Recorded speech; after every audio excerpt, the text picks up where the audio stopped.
আমাদের জীবন দিব কারণ ইসরাকের জন্য।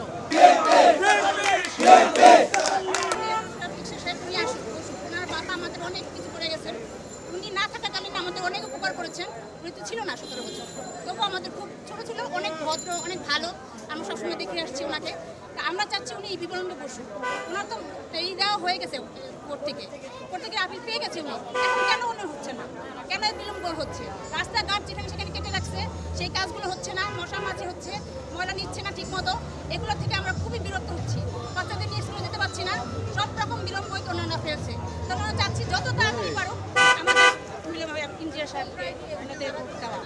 কেন দিচ্ছে না, সেই ষড়যন্ত্র কারা করছে, ষড়যন্ত্রগুলো সেগুলো আমরা জানতে চাই। আজকের কর্মসূচি আমাদের ইঞ্জিনিয়ার ইশরাক হোসেন আদালত থেকে রায় পাওয়ার পরে যে আনুষ্ঠানিকতা এই নির্বাচন কমিশনার যে গেজেট এবং প্রজ্ঞাপন জারি করেছে, কিন্তু শপথ দিতে দিচ্ছে না এলজিআইডির মন্ত্রণালয়। আমরা তার বিরুদ্ধে যতক্ষণ পর্যন্ত ইশরাকের আপনার শপথ গ্রহণ না হবে ততক্ষণ পর্যন্ত আমরা এখানে অবস্থান করব এবং প্রতিবাদ চলবে। এই প্রতিবাদের যদি কোনো কিছু হয়ে যায় সেটা দায়ভার থাকবে এই বর্তমান সরকার। ঢাকা সিটি কর্পোরেশনের মেয়র আমাদের ইশরাক হোসেন ভাই, তার আন্দোলনের উপলক্ষে আমরা এখানে আসছি। দাবি আন্দোলন, আমাদের দাবি চলবে। যদি আমাদের এই দাবি মেনে না নেয়, এরকম আন্দোলন চলতেই থাকবে। এই রাজপথ আমরা এখন এই দফা দিয়েছি, সামনে আরও দফা দেব, তা আমরা আরও এগিয়ে যাব। দেখি এইটা কখন কোন সময় শেষ হয়। আমাদের জীবন দিব কারণ ইসরাকের জন্য, কারণ ইশরাক বাবা অনেক সাদেক হোসেন খোকা উনি ভালো ছিল। হ্যাঁ, তারেক রহমান আমাদের নগর ভবনের নগর পিতা ছিল সাদেক হোসেন খোকা, তারই সন্তান। হ্যাঁ, সে যে একজন সাদেক হোসেন খোকা, উনি যে একজন নগর পিতা ছিল, কিভাবে জনগণকে ভালোবেসে। প্রজ্ঞাপন হওয়ার পরে সূচক্রী এবং আওয়ামী লীগ দূষণের যে ষড়যন্ত্র করতেছে, এই ষড়যন্ত্রের প্রতিবাদে আমরা ঢাকা মহানগরের যে সাধারণ জনগণ যারা আছি তারা এই দাবি আমরা চাইতেছি ইঞ্জিনিয়ার ইশরাক যাতে ঢাকা মহানগরী, ঢাকা দক্ষিণের নগরপিতা হিসাবে দেখতে চাই। যেটা দক্ষিণ এবং উত্তর সিটি কর্পোরেশনের পুরো একটা দায়িত্ব ছিল সাদেক হোসেন খোকা, নগরপিতা ছিল। ওনার নামে কোনো দুর্নীতি ছিল না, এই বাংলাদেশের মানুষ কেউ বলতে পারবে না। একনিষ্ঠ উনি একজন মুক্তিযোদ্ধা, 71-এর মুক্তিযোদ্ধা এবং একনিষ্ঠ একজন মেয়র ছিল, যেখানে বিভক্ত হয়ে গেছে হাসিনা সরকারের আমলে। কিন্তু ওনাকে মিথ্যা মামলা দিয়ে অনেক লাঞ্ছনা করা হয়েছে, এটার জন্য আমি তীব্র নিন্দা জানাই। তার বাবার মধ্যে যে গুণগুলো ছিল, এখন দক্ষিণ সিটি কর্পোরেশনের লোক তাই মনে করছে যে তার বাবার মতনই তার কাছে গুণ আছে, যার কারণে এখন তাকে নগর পিতা হিসাবে, দক্ষিণের মেয়র হিসাবে দক্ষিণের জনগণ তাকে চায়।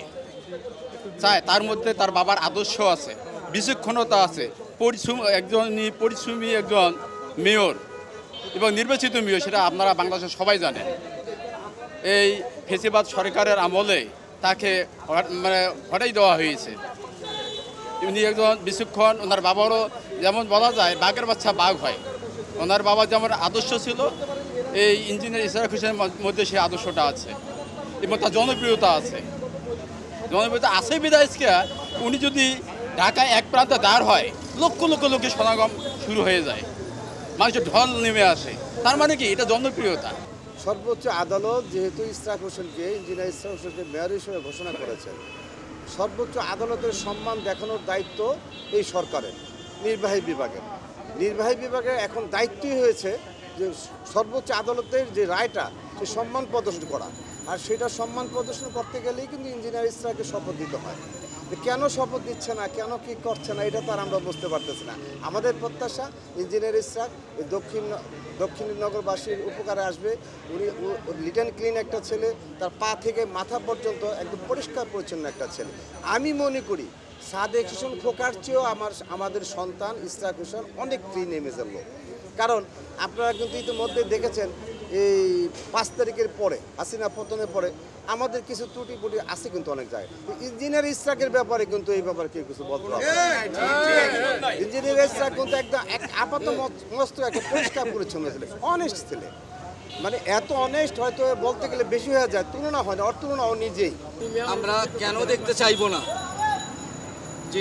যিনি কেন দেখতে চাইবো না, যিনি যুবকদের আইকন, মানে যাকে দেখলে মানুষ পাগল হয়ে যায়, ছেলে পুরুষ নির্বিশেষে সব মানুষদের এইরকমভাবে উনি মানে এরকম একটা কারিশমার ভিতর আছে, যিনি পুলিশের কাছ থেকে কর্মী ছিনে নিয়ে আসার পরে ওনার একটা ভাইরাল একটা ভিডিও আছে, যিনি অবিভক্ত ঢাকার দুইবারের মন্ত্রী নির্বাচিত এমপি, দুইবারের মন্ত্রী, সিটি কর্পোরেশনের মেয়র, তার সন্তান, তার ব্লাড লাইন অত্যন্ত হাই কোয়ালিটির ব্লাড লাইন।